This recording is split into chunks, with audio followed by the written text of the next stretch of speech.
जीव स्वतःचं आत्मचिंतन करण्यासाठी त्या सोहळ्यामध्ये सहभागी झालेला आहे। तद्वतच मी सुद्धा आज सौ तृप्ती नितीन कडकर शिक्षणातील ध्येय गाठण्यासाठी सद्यस्थिती आव्हाने या विषयावर स्वतःचं माझं आत्मचिंतन करण्यासाठी आज मी तुमच्या समोर उभी आहे।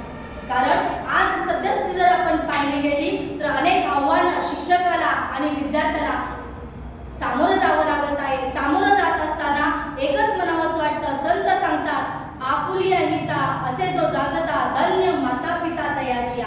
ज्याला स्वतःचं हित कळत नाही तो या जगाच्या बाजारामध्ये विश्वाच्या बाजारामध्ये टिकूच शकत नाही। मुलावर आणि शिक्षकावर येणारं प्रथम आणि पहिलं आव्हान म्हणजे आहे ते त्याचं स्वतःचं मन। संत बहिणाबाई सांगतात मन वडाय वडाय उभ्या पिकात लढोर किती हाकलू हाकलू फिरून येतं पिकावर। आज मन स्थिर आहे, मन शांत आहे, मनामध्ये प्रचंड वेदना आहे, ते मन आनंद नाही। ह्या उठल्यापासून झोपेपर्यंत आनंद शोधणारं मन, क्षणोक्षणी धाव घेणारं मन, ह्या मनाला आनंद मात्र कधीच मिळत नाही।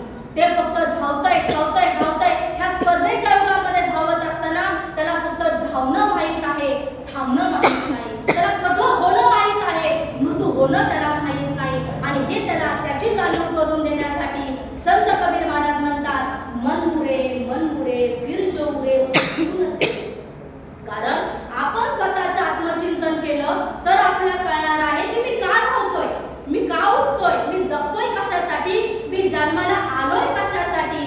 जोपर्यंत या प्रश्नाचं उत्तर मिळणार नाही तोपर्यंत मी निश्चित केलेले ध्येय हे मी फक्त स्वप्नामध्ये स्वप्न पाहणार आहे की मला ध्येय गाठायचं आहे। परंतु मला माझ्या ह्या मनाला जागा करून ह्या विश्वाच्या बाजारात मला उठून धावून ह्या स्वप्नांच्या माझा वेध घेतला पाहिजे। स्वप्नांच्या मागोवा घेत मी माझं ध्येय घेतलं पाहिजे। कारण हे आव्हान त्यांनी जर स्वीकारलं, हे आव्हान त्यांनी पार पाडलं, त्याच्या पुढे नवीन आव्हान येऊन ठेवलेलं असतं। हे युग आहे, ते कलियुग आहे, आधुनिकतेचं युग आहे, तंत्रज्ञानाचं युग आहे।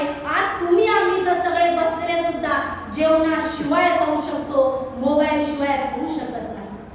मग मी जर मोबाईल शिवाय राहू शकत नाही, मी विद्यार्थी म्हणून मी काय पाहिलं, मी उठल्यावरती पाहिलं माझी आई मोबाईलवर आहे, माझे वडील मोबाईलवर आहे, माझे आजोबा मोबाईलवर आहे। शाळेत मी गेलो, शाळेत गेल्यावर मी पाहिलं बाई मोबाईलवर आहे, गुरुजी मोबाईलवर आहे। आणि या सगळ्यांनी उठल्यावर आईने सांगितलं मोबाईलला हात लावायचा नाही, शाळेत गेल्या बाईंनी सांगितलं मोबाईलला हात लावायचा नाही, पण सगळ्यांनी मला सांगितलं हे ते मात्र करत होते। हे आव्हान माझ्या पुढे होतं। आता यामध्ये मी नेमकं करायचं काय? कारण हे तंत्रज्ञानाचं युग आहे, जर मी त्याची कास धरली नाही तर मला ह्या धावत्या युगामध्ये मला थांबता येणार नाही, टिकता येणार नाही, जगता येणार नाही। मग मला जगायचं असेल याची साथ घेतली पाहिजे। कारण विद्यार्थी अनुकरणशील असतात। आपल्या घरातलं तुमचं माझं मूल हे अनुकरणशील आहे, अनुकरण प्रिय आहे। ते जे पाहतं तेच ते जगतं। बाकी तुम्ही किती सांगा, किती बोला, ते त्याचं अनुकरण करत नाही। कारण आपल्याला काय करायचं आहे की आपण जे सांगतो, जर मी उठल्या उठल्या माझ्या हातामध्ये पुस्तक असेल, मी जर एखादा हरिपाठ वाचला असेल, मी जर एखादा अभंग म्हटला असेल, 1 नाही 2 नाही 8 दिवसांनी माझं मूल माझ्या शेजारी बसणार आहे। मग मला माझ्या मुलाला जे आव्हान द्यायचं आहे ते पहिलं आव्हान एक स्त्री म्हणून, आई म्हणून, शिक्षिका म्हणून स्वतः मी स्वीकारलं पाहिजे। आज जर मी म्हटलं असतं आज छान रविवार आहे, घरी बसूया, कुटुंबाला वेळ देऊया, आपल्या मुलाबाळांसोबत वेळ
शेण खात असतो. न जाणो कशी कुठून एका वळणावरती त्या शेणातल्या किड्याची आणि भ्रमराची मैत्री होते. आणि मैत्री झाल्यानंतर ना शेणातल्या किड्याला असं वाटतं, अरे तू माझा मित्र आहे, तू माझ्या घरी जेवायला ये. भ्रमर वाटतं आपण मैत्री केली आहे, मैत्री निभावली पाहिजे, म्हणून भ्रमर शेणातल्या किड्याच्या घरी जेवायला येतो. शेणातल्या किड्याच्या घरी जेवायला आल्याच्या नंतर ना तो पाहतो तर काय, त्याला शेण खावं लागतं. कधी ती गोडी चाकलेली नाही, कधी चव चाकलेली नाही, पण मैत्री खातर ती तो चव चाकतो. आणि मग भ्रमर म्हणतो, उद्या तू काय कर, उद्या तू माझ्या घरी जेवायला ये. आणि मग तो किड्याला आपल्या घरी जेवायला बोलवतो आणि त्या कमळाच्या फुलामध्ये तो त्या किड्याला घेऊन जातो. तो मकरंद सेवन करता करता करता शेणातला किडा तिथे झोपून जातो. तिथे झोपून तो रात्र कधी त्याला कळलं नाही. सकाळी उठतो, त्याचे डोळे उघडतात, तो भगवंताच्या चरणाजवळ असतो. तो म्हणतो, मी रात्री तर सेवन करत होतो, जेवण करत होतो, फुलामध्ये मी होतो, मी इथे कसं काय आलो? मग त्याला असं जाणवलं, अनुभवलं की मी मैत्री अशा मित्राशी केली होती की जो मकरंद सेवन करत होता आणि त्यामुळे बागेतला माळी आला, त्याने ती फुलं तोडली आणि भगवंताच्या चरणी त्याने ती अर्पण केली. म्हणजे संगत करे साधू की तो हो जाए तो पार, संगत करे भले की तो मिल जाए तो लाल. त्यामुळे आपलं स्वतःचं आयुष्य घडण्यासाठी सर्व